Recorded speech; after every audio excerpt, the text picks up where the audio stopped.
Hello my dear students, welcome all of you to SS रावोकेम। तो आज के इस वीडियो में हम बात करने जा रहे हैं न्यूट्रलाइजेशन रिएक्शन के बारे में। तो ये न्यूट्रलाइजेशन रिएक्शन होता क्या है, इसको हम डिटेल में समझेंगे। ठीक है, इसको समझने से पहले थोड़ा कंसेप्ट को मैथमेटिक्स से शुरू करते हैं। आप मान के चलो कि आपके पास सपोज +8 प्रेजेंट है और आप उसमें -8 को ऐड करते हो, तो आपके पास अभी बचेगा कितना? आप बोलोगे कि सर अभी कुछ नहीं बचेगा और रिजल्ट 0 ही आएगा। तो ये क्या हो गया? ये हो गया न्यूट्रलाइजेशन। ठीक है, वैसे ही अगर आप एसिड और बेस को कंसीडर करते हैं, उनके बीच ही होता है न्यूट्रलाइजेशन रिएक्शन। जैसे हमने बोला कि जितना पॉजिटिव उतना नेगेटिव ले जाओ, अब चीजों को ऐड कर दो तो न्यूट्रलाइज हो जाएगा।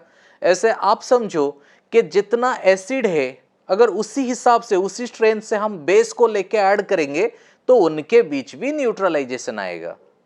तो ये न्यूट्रलाइजेशन रिएक्शन को अच्छे से समझने के लिए चलिए आर्हेनियस कंसेप्ट का हेल्प लेते हैं और उसी के हिसाब से समझते हैं न्यूट्रलाइजेशन रिएक्शन एसिड और बेस के बीच कैसे होता है।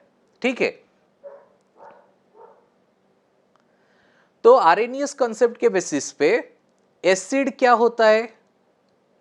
आप बोलोगे कि sir acid is that substance which gives H+ ion in aqueous medium.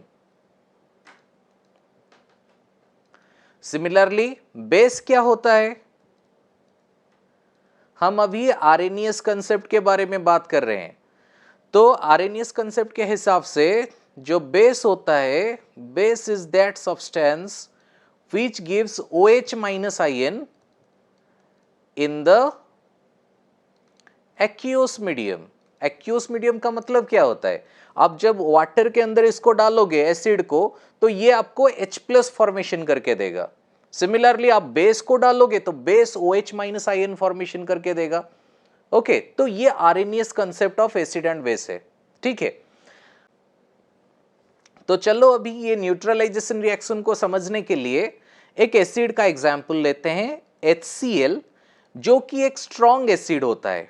ठीक है, वैसे ही मैंने इसके साथ ऐड किया एक बेस को NaOH, और ये भी एक स्ट्रॉन्ग बेस ही है।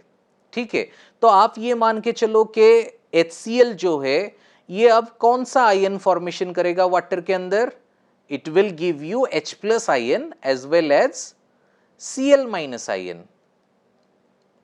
ओके, सिमिलरली जो NaOH है it will give you Na+ ion and OH- ion in the aqueous solution. तो अभी आप ये समझो कि जो H+ है वो किसके साथ रिएक्ट करेगा?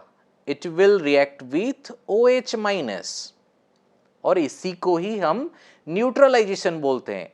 क्योंकि एक एसिड को आप कैसे पहचानते हो? एक एसिड को पहचानने का तरीका है कि ये वाटर के अंदर H+ दे रहा है या नहीं, इसी से हम पहचानते हैं।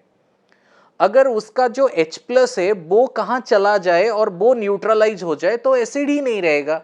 वैसे ही बेस को पहचानने का तरीका है उसके अंदर जो OH- आयन होता है, अगर किसी वजह से वो OH- आयन ही कहां चला जाए तो वो बेस भी नहीं रहेगा। ठीक है, और इसी को हम न्यूट्रलाइजेशन बोलते हैं।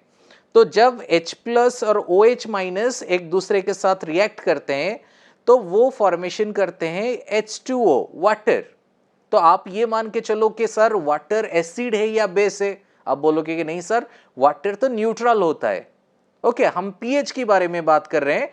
तो वाटर का जो पीएच होता है वो 7 होता है और इसी के वजह से वाटर को हम न्यूट्रल बोलते हैं।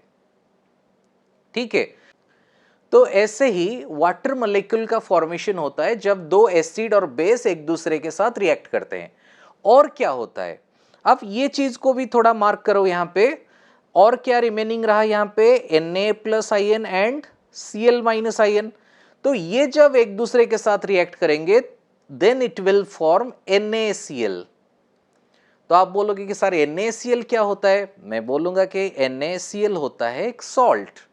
तो जब एसिड और बेस रिएक्ट करते हैं तो वाटर मॉलिक्यूल का तो फॉर्मेशन होता है और उसी के साथ साथ सॉल्ट का भी फॉर्मेशन होता है।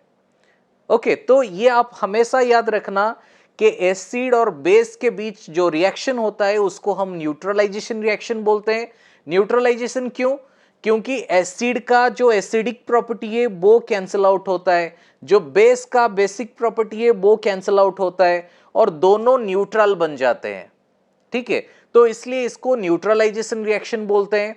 और एक न्यूट्रलाइजेशन रिएक्शन में हमेशा वाटर मॉलिक्यूल फॉर्मेशन होता है और उसी के साथ साथ एक सॉल्ट का फॉर्मेशन होता है। ओके, जैसे कि आप यहां पे मान के चलो, हमने एक एसिड लिया था और उसके साथ हमने एक बेस को ऐड किया, तो पहले फॉर्मेशन हुआ वाटर और वाटर के साथ फॉर्मेशन हुआ सॉल्ट। ठीक है, ये होता है न्यूट्रलाइजेशन रिएक्शन। अगर ये न्यूट्रलाइजेशन रिएक्शन आपको अच्छे से समझ में आ रहा है तो आप ये चैनल को सब्सक्राइब करके रखिए, ताकि जब भी मैं आगे कुछ वीडियो अपलोड करूं तो उसका नोटिफिकेशन आपके पास पहले पहुंच जाए। Thank you everyone, thank you for watching.